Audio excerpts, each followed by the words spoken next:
this be, let's say, written in stone, that our children and our children's children, there's so much that we have forgotten. And I often use the word forgotten as opposed to lost, because psychologically, when you lose something, it gives you the impression that you must go outside of yourself to find it. But when something is forgotten, it means that it's within you. It dwells within you, and all you have to do is go inside of yourself, reach for it, and bring it up. Our ancient ancestors had a word they called heka. Heka meaning to go within, to bring out. And that's why we do meditation, and that's why we do all sorts of forms of incantations to go inside of ourselves to bring something out. Much of who we are and what we are and what we've got to do is always around us. And it's important that we know this. In so many different ways, the things that we're facing in our world today is as clear to me as to why we're going through it as what we're actually going through. There's no problem I have in looking at what's happening today. That election a few days ago. Yesterday was Veterans Day. That's why we named this, and when my brother Yusuf and those here at Grassroots asked me for a title, and I used the word Crusades, and I used the word the precurse, or the precursor. Precursor gives the impression of something that comes before. And in so many ways, the Crusades was a symbol of what was yet to come. And that's why I subtitled it, We Should Have Seen Them Coming. Because much of what happened in the Crusades was a precursor to why we sit in this room today, wondering why we're going through what Professor Clark, our teacher, our master teacher, would say to us, he's surprised and we're surprised. It follows such a pattern that we are where we are today because the left foot steps in front of the right foot. It is only by nature that we're here where we are today. And the one essence, or the one thing that's going to get us out is our consciousness. And that is what Heka is. Heka is to go within, to bring out. And it was symbolized by the cobra, or the uraeus, what Kemites call the irta, I-R-T-A. And again, I want to be careful with the words that I use, because again, we're still looking very closely at the Kemetic language. We're looking at a number of different languages that, while on the front side it looks like one thing, research will show us that there's so much more that we have yet to study. My job here is not to tell you what happened. My job here is to make us think. That's all I've ever wanted to be as a teacher, is to make us think. Because we are too comfortable in this nonsense that they're teaching us. And we're reading these books as if these are gospel books, and as if what we're reading is actually what happened.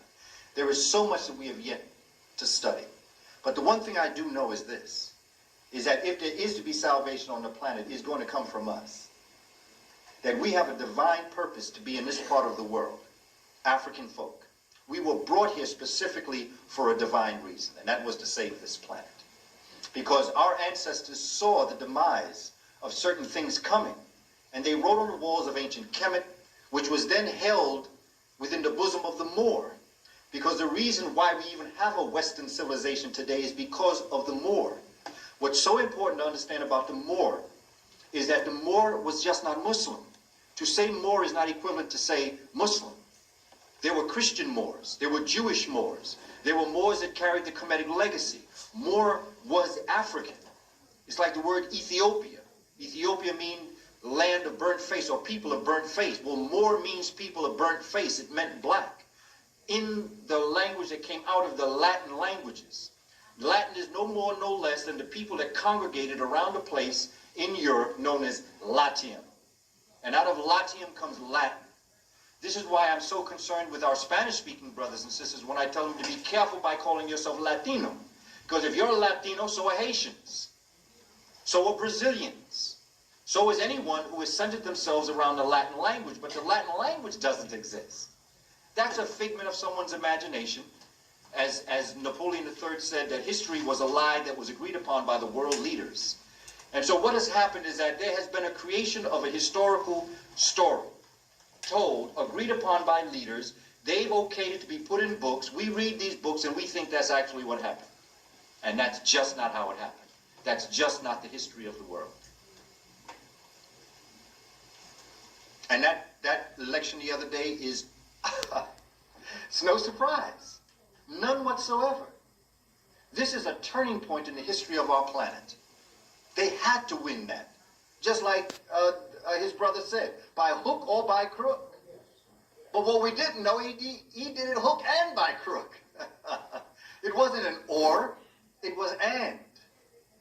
And it's so obvious to me that they stole that election. Now, mind you, we don't have our interest at heart. Having our interest at heart means that they are signing their own suicidal death wish. We were here. We are the beginnings of all. We did not ask them to separate themselves from us. We did not ask them to do that. They did that voluntarily because of something that happened within their own pineal gland that made them create a world that is called xenophobic, which means that you are fearful of the foreign. African folk not only aren't fearful of the foreign, they embrace that which is not like themselves because they know that there's only growth in opposition. If everybody agrees in something, there's no growth because we're all the same. It's only when someone comes with a different idea or a different way of living that you're allowed to grow. That's what I often said about Michael Jordan. Michael Jordan had to quit because he couldn't become a better basketball player. Because he could not become a better basketball player until a better basketball player stepped on the basketball court. And none came. Muhammad Ali, same thing with Muhammad Ali. In order for you to become better, someone better than you has to come into your presence. For civilization to move forward, it has to be pushed. It doesn't go on its own. What we're experiencing now is a civilization that is not being pushed. And why? Because we are not pushing it. We are the pushers of all civilizations.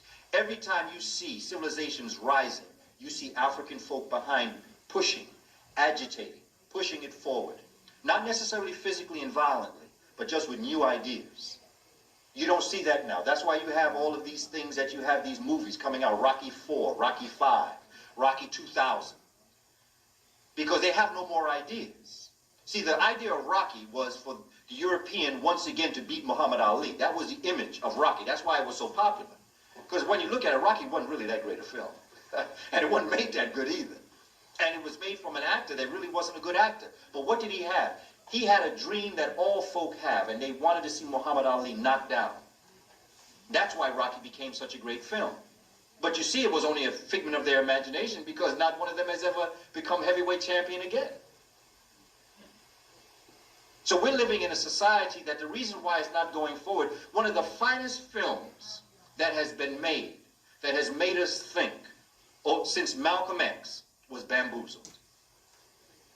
There have been other films now. I'm not talking about the films that have come from other countries, other nations. I'm talking about the ones that have been put in front of us to look at. In terms of creativity, using that camera in ways that cameras are not used. They don't have good ideas. All they can do is play with that computer. And why? Because the computer is something that they can physically manipulate. So it becomes something that they become good at. But even they did not create the computer, because I've seen pictures of sisters in ancient Kemet sitting before what would be a computer board. The whole idea of chess came from Senate, came from a strategy. The whole ideas of worry came out of, the 12 nights, the 12 hours during death of the ancient Kemites. That came out of, that's where the game comes from. That's where the whole concept of a dozen comes from. It comes from ancient Kemet and the 12 hours of the night and the ability to move each stage of your, let's say, your movement in death, going to the underworld, coming to each gate, to each door, you've got to have a special word. And having that special word, knowing that means that you can move to the next gate or the next door. Well, all of that came out of games. That it came back and forth. The game was created to celebrate that idea of the 12 hours of the night, of death. So you have worry. You have the whole idea of buying things by 12. The whole idea of the apostles, 12, with Christ being the 13th. That's why 13, that's why they make you afraid, or try to make you afraid of the number 13. Because number 13 to African folk is a sacred number. It's a very important number. And you know I'm into Panthers, so you know how I feel about that black cat crossing my path. I'm looking for the black cat cross my path. These are the images that they've given us. This is the illusion that we're living under.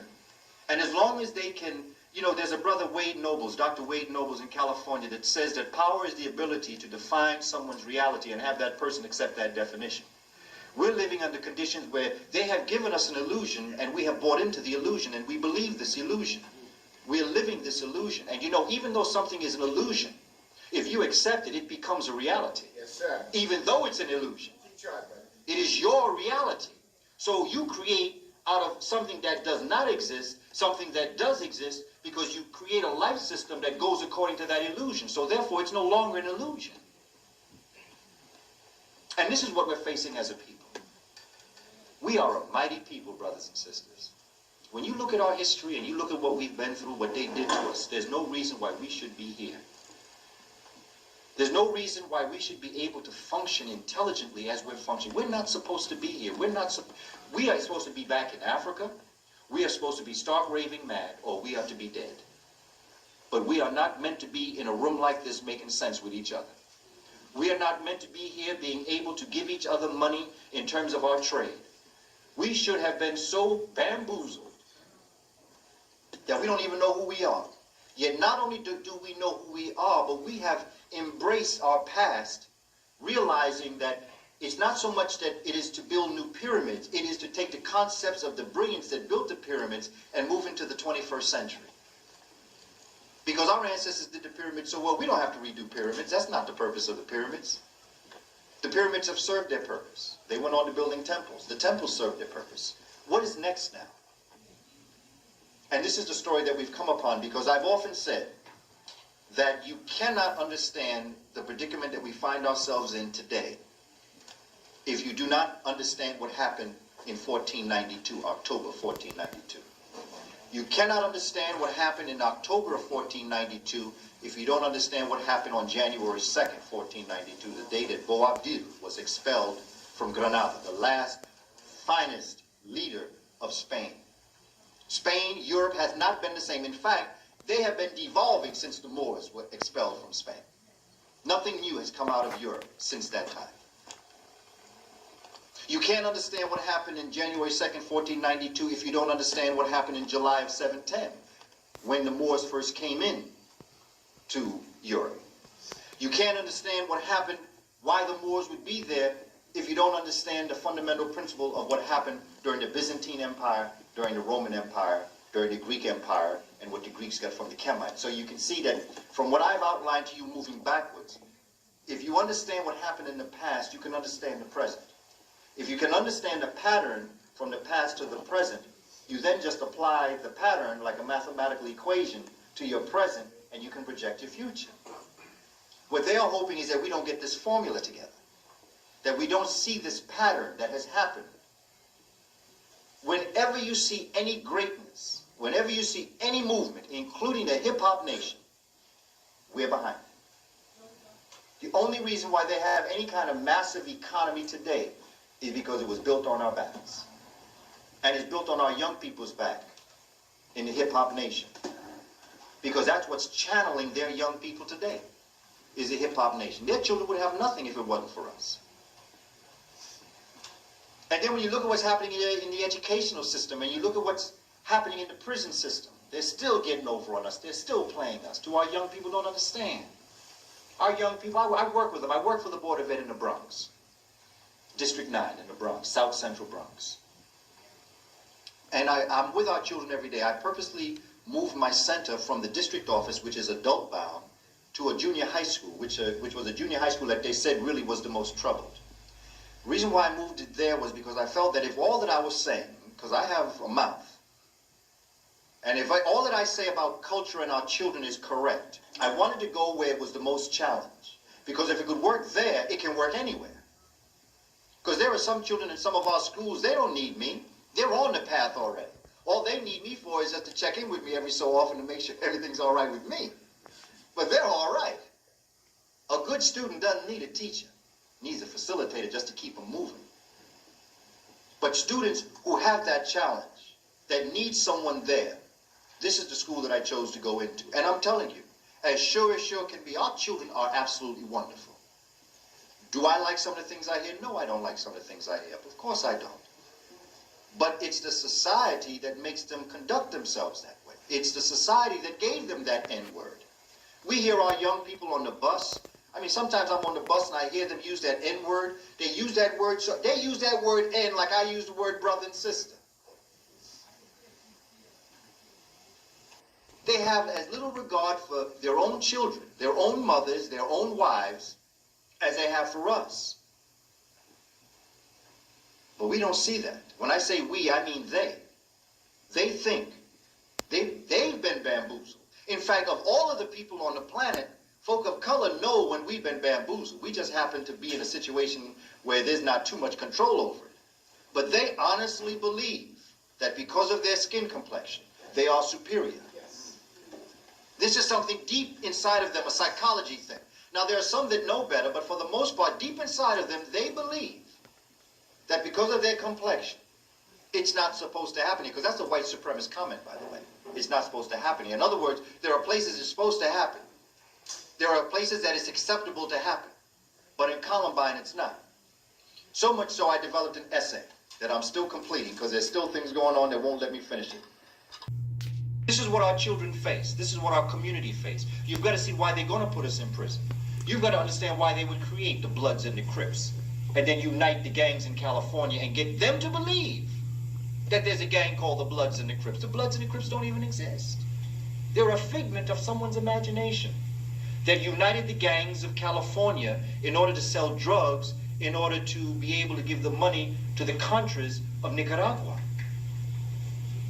It's an illusion that we're living out here. The Bloods and the Crips don't exist, and all they've done is taking these children who yearn for family, who need that connection with something and someone, who will promise their lives to somebody. If you just be my father, be my mother. This whole idea of the nuclear family don't exist. The African family has never been a nuclear family. In fact, if any black man ever dared to be a father, they would immediately sell him. Because any man on the plantation that had the ability to have the children obey him is mightier than the so-called European plantation owner. At that point, you had to be sold, because no one could be more powerful than the plantation owner. So even in our rise to greatness, we grew up without a nuclear family. So it can't be about the family. Otherwise, we would be destroyed, because we've never had one. Now, mind you, there are things that we as men of color, African men in particular, have to do. Now, one thing I just like to tell you is that it was the Moors that taught the Europeans about slavery. Because, you see, Africans had what they called servitude. They had organized servitude. They had quite a system in place of servitude. Europeans had feudalism. And what happened is that when the Moors, when Africans came into Europe with this organized servitude, the European took the organized servitude and superimposed it over their legal feudalism.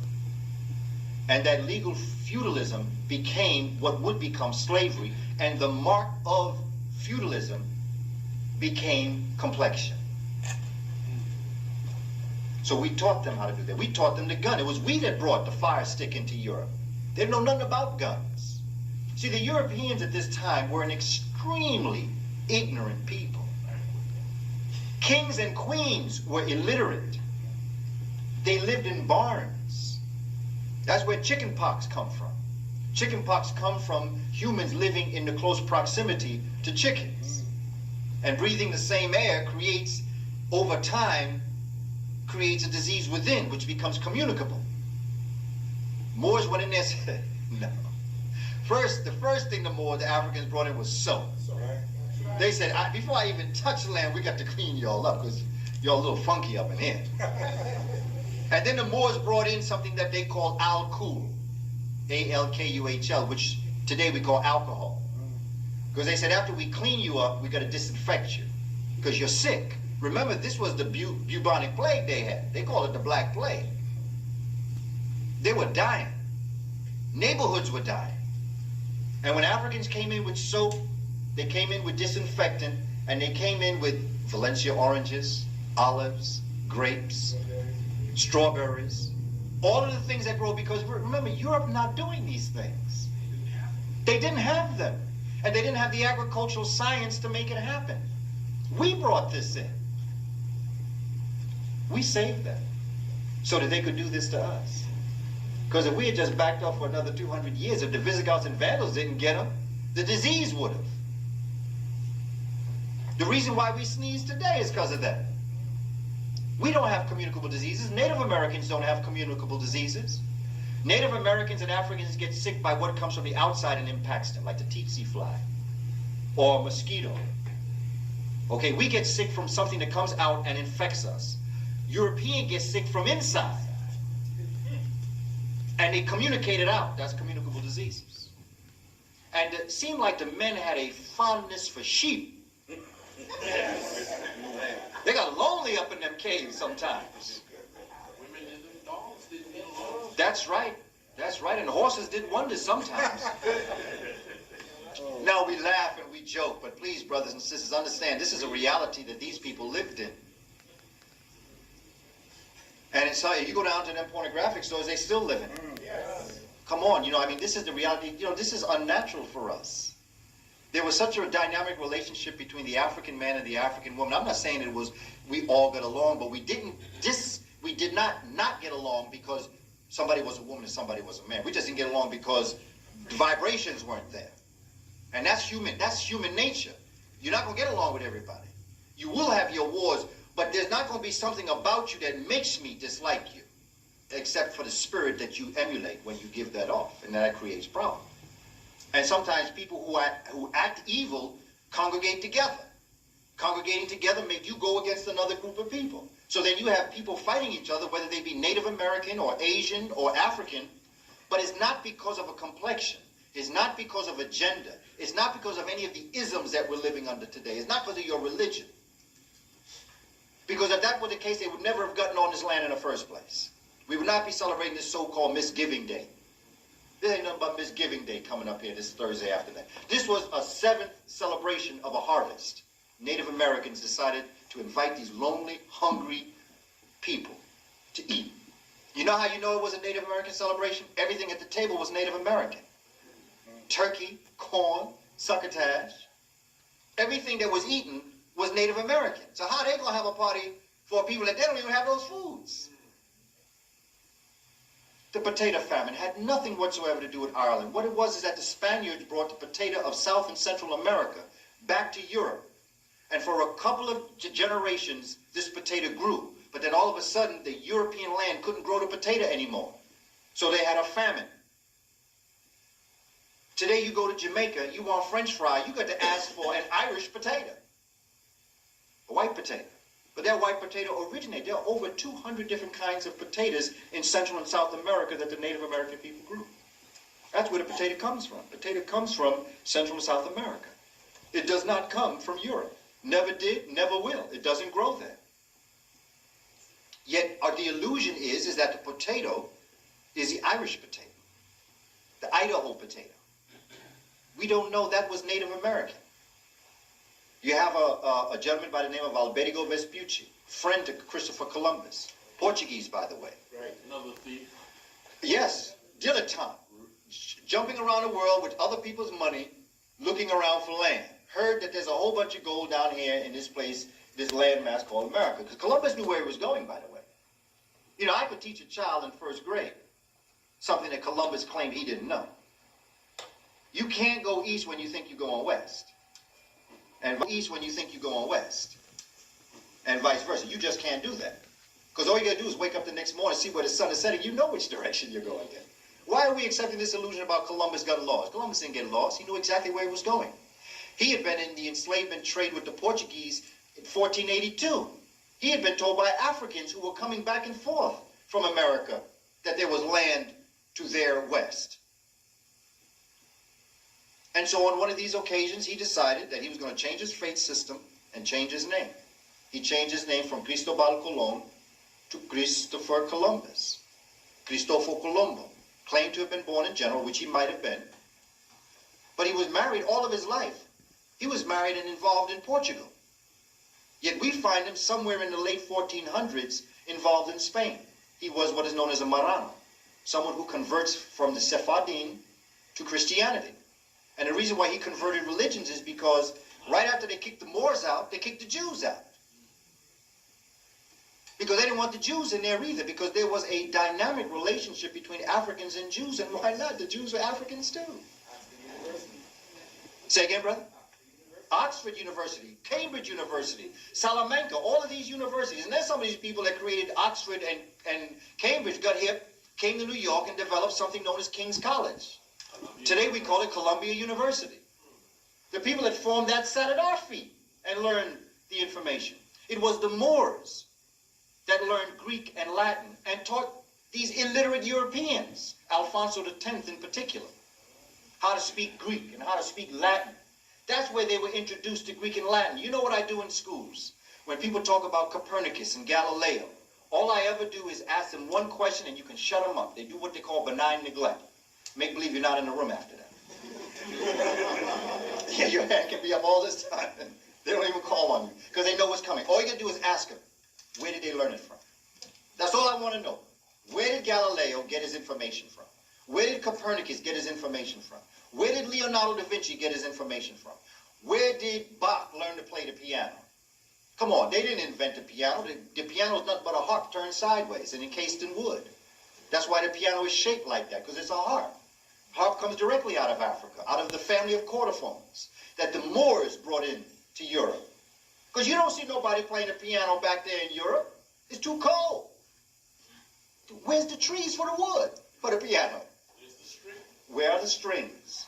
Where are the animals where the strings come from? It's not there. These are the kinds of questions that when asked, change the whole dimension of the conversation that you're having, because people know they got to back off. That's why you got to become invisible in that room. Because if they entertain your comments, if they entertain your questions, that's it. It's over. But this is what we have got to know. And when we know it, we can teach our children. So what I'd like to do is I'd like to spend some time, and then we'll go for a break. I brought materials with me because brothers understand the Roman Empire to understand what was going on. But in order to understand the future of the Roman Empire, you've got to understand Byzantium, or the Byzantine center.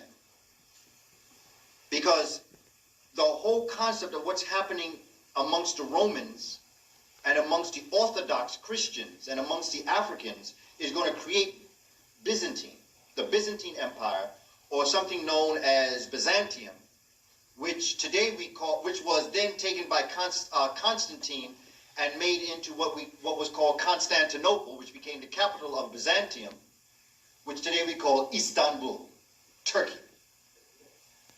See, all this is talking about Turkey in this particular area. But there's something in history that happens that splits the Catholic Church. And it all comes down to revelation.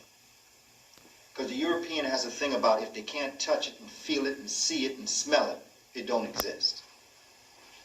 So what was happening within the philosophical concepts of Christianity was they were moving away from the historical relevance of this Christianity, which was the Amen priesthood, by the way. See, I don't see Christ as an individual person. I see Christ as a priesthood and a priestesshood that's revolting against the Roman army, attempting to recast or remake the Amen priesthood. That's where the word Amen plays such a prevalent role. Because Amen is an African word. It means the hidden. It doesn't mean so be it. And if you want to prove it, just go to a Latin dictionary and look up so be it. So be it is a sentence. It be so. Adverb, object, subject if you want it, and verb. It be so. If you look that up in Latin, you wouldn't have amen. It's like if you go to Puerto Rico, and if you want a ham sandwich, you ask for jamon, but you ask for sandwich. Because in Puerto Rico, there's no word for sandwich. So in a country where there's no word for something, all they do is take the word that it comes from, the place it comes from, and the word, and put it into the language. In Kiswahili, if you went to Tanzania and you wanted a sandwich, if they had one in a hotel, you would call it a sandwich. Because in Kiswahili, sandwiches are not there. So therefore, they took the word sandwich and they put it into the language. Same way when you look at the word agua in Spanish. That wasn't the Spanish word for water. That's a Native American word, bagua. Bagua is the Taino word for water. What the Spaniards did was took bagua, took the B off, and made it agua. And now we say agua thinking it's a Spanish word when it's a Native American word from the Taino, or the larger family that they belonged to, which was known as the Arawak. That's why when when we're splitting ourselves up through language, we have to understand that you could be hooked up from a whole nother perspective. Although many Taino do not exist anymore because of the destruction of the people, there are still some Taino that still remain in the Caribbean area. There were some that got on a boat and came to Florida. You got some Taino in Florida. Just like you got some Cherokee in the Caribbean. That's why when you see people that look so Native American and they're not Taino, when the European was stealing the land of the Cherokee and the eastern coastal Native Americans, this comes down to us from Dr. Shashi McIntyre.